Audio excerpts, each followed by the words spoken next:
Je pense dans Luc 15, 31, Luc 17, 31.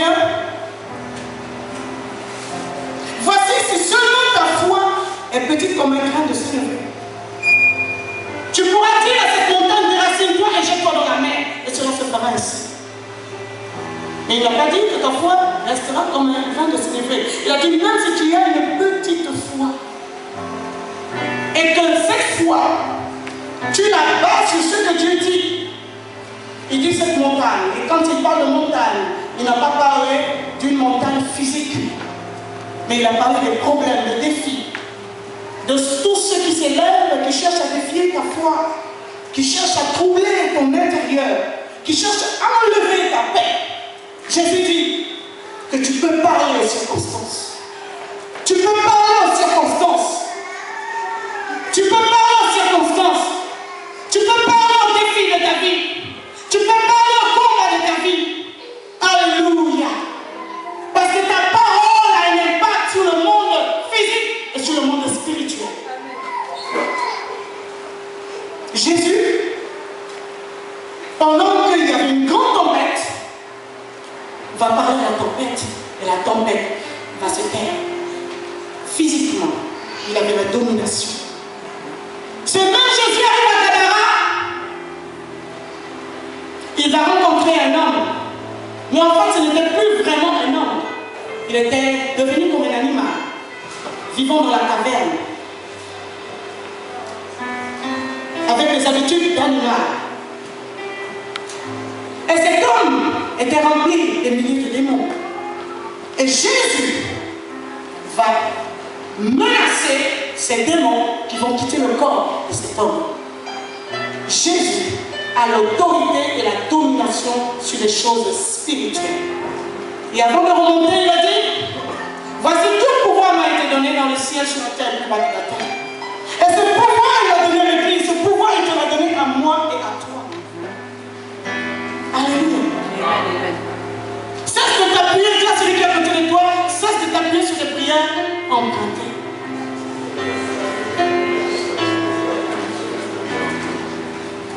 Il faut que le démon entende ta propre voix et entende ton propre vocabulaire. Il faut qu'il entende cette prière qui va sortir des tripes, accompagnée de la foi. Et c'est cette prière qui obtient les résultats. Alléluia. Aujourd'hui, nous sommes devenus forts pour dire, proclamer, déclarer, décréter. Alléluia. C'est vrai que Dieu nous a établis comme des justes sur la terre. Tout ce que nous lions, tout ce que nous délivrons sera aussi accepté, approuvé au ciel. Mais seulement, il faut quitter le statut d'enfant et parler avec conscience. Savoir ce que tu dis et savoir que ce que tu dis va avoir des effets. C'est ça la vraie prière. Évangéliste Berthe. Je suis prospère comme prospère l'état de mon âme. Je suis prospère comme prospère l'état de mon âme.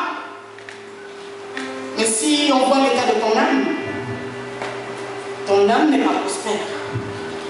Dans ton âme, il y a tellement d'inquiétude. Dans ton âme, il y a tellement de bouleversements. Ton âme pleure, ton âme crie. Alors que sur ton visage, c'est la joie. Ce n'est pas de cette prospérité dont il est question. Et ce n'est pas à force de répéter, je suis prospère, que tu seras réellement prospère. On appelle ça de l'autosuggestion. Ça veut dire que tu essaies de te persuader toi-même que ce que tu dis est la vérité. Alléluia. C'est la vérité pour celui qui est conscient. Mais pour toi, ce n'est pas encore la vérité. Alléluia. Parce que tu ne réalises pas l'impact des paroles qui sortent de ta bouche. Je n'ai rien contre l'optimisme. C'est très bon d'être optimiste. Amen. C'est très bon d'être positif, d'être optimiste. Mais moi, je préfère la foi. Parce que l'optimisme, c'est vrai, c'est une très bonne façon d'aborder la vie, d'aborder l'avenir et d'aborder l'année 2014. Parce que ça t'amène l'optimisme à développer certaines habitudes que tu n'avais pas avant. Surtout d'abord dans ta pensée. Tu dois penser positif, tu dois parler positif et tu dois poser des actes qui te font avancer jusqu'à ta vision et tes objectifs. Mais seulement la foi, elle transcende les efforts que tu peux faire dans ton mental. La foi, elle transcende les efforts que tu peux faire physiquement. Parce que l'optimisme s'arrête dans le physique, dans le réel. Ce que tu peux faire en tant qu'homme, être humain. Alléluia. Platon a enseigné sur l'optimisme. Socrate a enseigné sur l'optimisme. Mais Jésus enseigne sur la foi. Il a dit à Marie, si seulement tu crois, tu vas à la gloire de Dieu. Si seulement tu as la foi, tu parleras en montagne, tu défieras les circonstances de ta vie et cela s'accomplira. Parce que Dieu prend plaisir à celui qui croit en lui. Tu dois croire aux promesses de Dieu. Non seulement aux promesses, sache-le, que Dieu a aussi ajouté à ses promesses des serments. C'est-à-dire qu'il a juré. Vous savez, au pays, quand on dit qu'on jure, quand tes parents nous promettent quelque chose et que derrière ils jurent, l'enfant croit obligatoirement. Alléluia.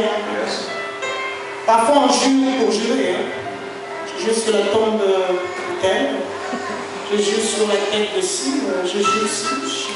Mais Dieu a juré sur sa sainteté. Yes. Dans le psaume 89, 36, il va dire à David, mentirais à David, j'ai juré une bonne fois pour toutes par ma sainteté. Et il a même été plus loin. Dieu qui est le maître de l'univers va placer sa parole même au-dessus de lui pour que tu aies cette confiance, cette assurance que tout ce que Dieu dit est la vérité. Yes. Est la vérité. Que quelqu'un dise Alléluia. C'est pas encore là, nous sommes rencontrés dans cette route. Je m'arrête.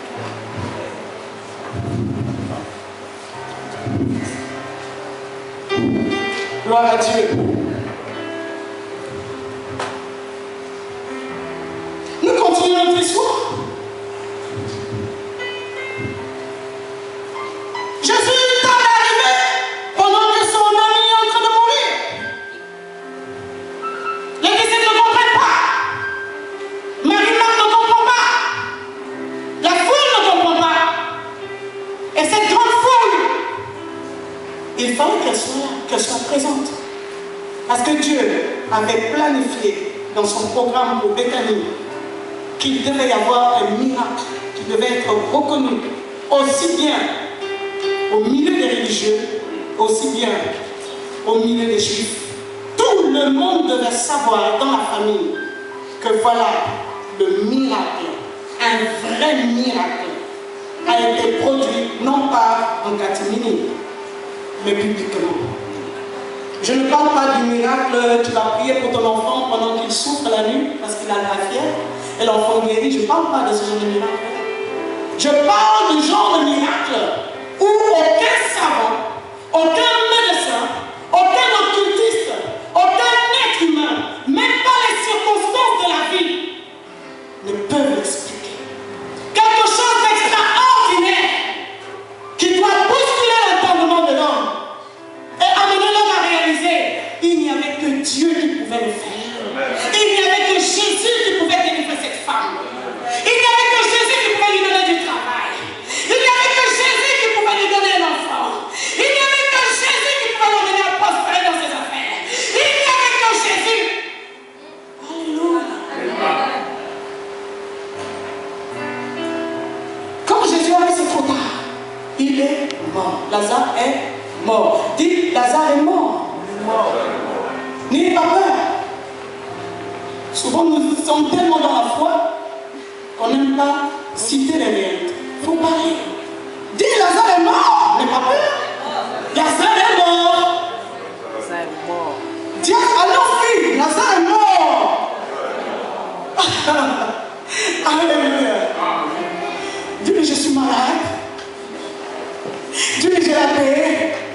aussi, c'est une réalité. Amen. Mais dans le plan de Dieu, quand Dieu travaille et qu'il organise sa vision, pas seulement pour une année, mais pour toute la vie, il y a certaines choses que Dieu va faire. On croit qu'il le fait en retard, mais il n'est jamais en retard.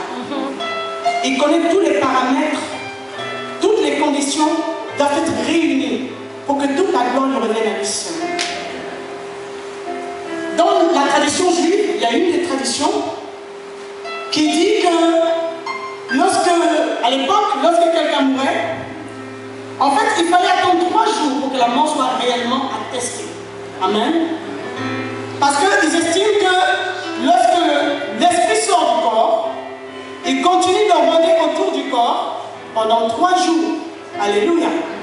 Mais maintenant, à la veille du 4e jour, s'il n'est pas revenu dans le corps, il s'en va dans le séjour des morts. Jésus savait que le Sanhédrin avait une grande, mais une très grande domination et influence dans la cité. Et le Sanhédrin était composé non seulement de pharisiens, mais il y avait aussi des sadducéens. Et les sadducéens, ils trouvaient que la résurrection des morts, c'était une hérésie. C'est-à-dire un sacrilège. Ils ne croyaient pas à cela. Parce que c'était des juifs conservateurs, des prêtres conservateurs. Pour eux, dans la Bible, la loi, il n'y avait que les 5 premiers livres sur lesquels ils s'appuyaient, ils basaient leur foi, que nous appelons le Pentateuque, écrit par Moïse. Alléluia. Et dans ces 5 livres, on ne parle pas de la foi dans la résurrection des morts. Donc Jésus avait besoin de démonter l'enseignement des Sadducéens. Il avait besoin de glorifier son nom dans la famille, mais aussi il savait qu'à cette période précise, la fête de la Pâque n'était pas loin. Amen. Et lors de la Pâque, beaucoup de monde allait être présent tout autour de Béthanie.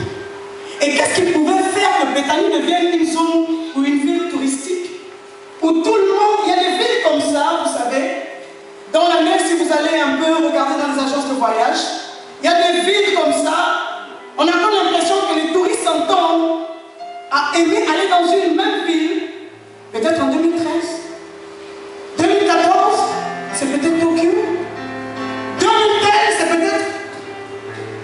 Mais à cette époque-là, c'était Béthanie. Que quelqu'un dise, à cette époque-là, c'est chez nous. Alléluia. À cette période, en ce moment, c'est chez nous. Ça se passe chez moi. Béthanie, petite ville, est devenue une grande ville. Connue pourquoi? À cause de ce grand miracle rendu public. Yes. Est-ce que nous pouvons glorifier le Seigneur?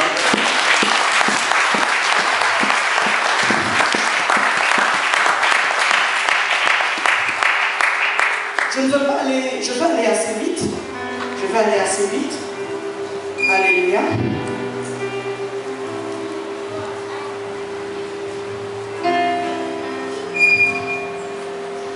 Au verset 32, lorsque Marie fut arrivée là où était Jésus et qu'elle le vit, elle tombait à ses pieds et lui dit, Seigneur, si tu eusses été ici, mon frère ne serait pas mort. Ouh! Ouh! Quelle fatalité! Si tu n'avais pas été ici, mon frère ne serait pas mort. Pourtant, Jésus était leur ami. Pourtant, Marie est celle qui a passé beaucoup de temps au pied de Jésus à recevoir des enseignements d'espérance et de foi. Alléluia. Mais elle dit à Jésus, si seulement tu avais été là, mon frère n'aurait pas été, mon frère ne serait pas mort. Elle s'est fermée à toute espérance. Elle s'est fermée, pourquoi? Parce que dans son esprit, elle a gardé quoi? Dans son esprit, son frère est mort, donc c'est trop tard. Il ne peut plus rien se passer. Alléluia. Mais j'ai une bonne nouvelle pour toi ce matin. Oh, Jésus. Dans Jean 12, 24, il est écrit que s'il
en toi, toi-même crois. Yes.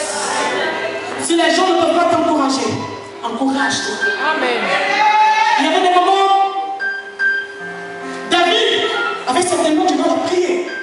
Il avait du mal à demeurer vraiment dans cette confiance. Alors à ce moment-là, il disait, même Seigneur, passez autour de moi pour m'encourager. Mon âme bénit l'Éternel, et tout ce qui est à moi bénit son Seigneur. Oh Jésus. Si tu ne peux pas m'encourager, alors je vais m'encourager. Ça fait partie des qualités que nous devons développer en tant que vainqueur. En tant que vainqueur, si tu as un objectif que tu dois poursuivre, n'attends pas que les gens soient avec toi et comprennent la vision de Dieu pour toi. Même si tu es seul à comprendre, cours avec la vision. Amen. Oh Jésus. Cours avec la vision. Amen. Cours avec la vision. Amen. C'est lorsque cette vision va s'accomplir que les gens diront certainement cette chose ne pouvait que se passer. Oh À Jésus. Jésus. Merci. Jésus seul est capable de le faire. Merci papa. Alors même si on te minimise, que ton grain est dans le sol, on ne voit rien qui se passe. Tu dis, le Seigneur m'a dit que je serais prospère. Les gens ne voient pas les billets de banque. Quand tu viens donner tes offrandes, on voit des pièces. Mais comment il dit tout le temps, je suis prospère, le Seigneur m'a dit, je suis prospère. Alléluia. C'est pourquoi ne vous précipitez pas à partager vos visions à tout le monde. Tout le monde n'a pas besoin de savoir ce que Dieu veut faire avec toi. Alléluia. Amen. Jusqu'à ce que Joseph l'ait compris, mais il avait compris, il était déjà esclave et après prisonnier. Il a compris que la vision, c'est comme un enfant. La vision, c'est comme un enfant. C'est la raison pour laquelle tu es sur terre. Tu es venu pour remplir une mission, pour remplir un mandat. Et cette vision, garde. Regarde celui qui est à côté de toi. Si le Saint-Esprit ne te convainc pas, ne me parle pas de ta vision. Oh.